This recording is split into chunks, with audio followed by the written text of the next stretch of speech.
It wasn't a declaration of war, but a threat nonetheless.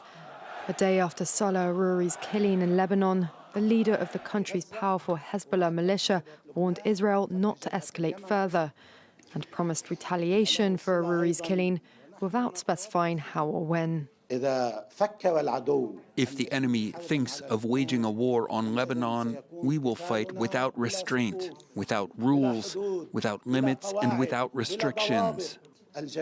Tuesday's crime is a major and dangerous crime and cannot be tolerated. This dangerous crime will not go unanswered or unpunished.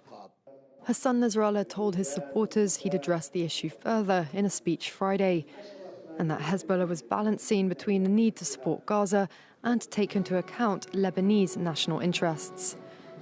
Since the war in Gaza began, Hezbollah and the Israeli military have been exchanging fire almost daily over the Israeli-Lebanese border. But Nasrallah has so far appeared reluctant to escalate, perhaps to avoid a repeat of the 2006 war when Israel heavily bombed Lebanon.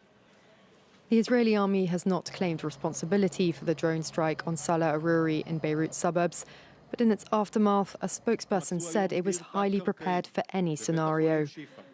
Aruri is the first senior Hamas political leader to be assassinated outside Palestinian territories since hostilities began.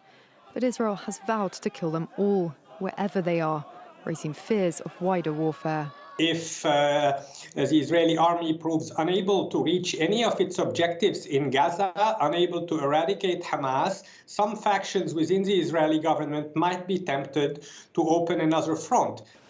Since the war in Gaza, around 170 people have been killed in Lebanon, most of them Hezbollah fighters, but also more than 20 civilians, while around a dozen have been killed on the Israeli side.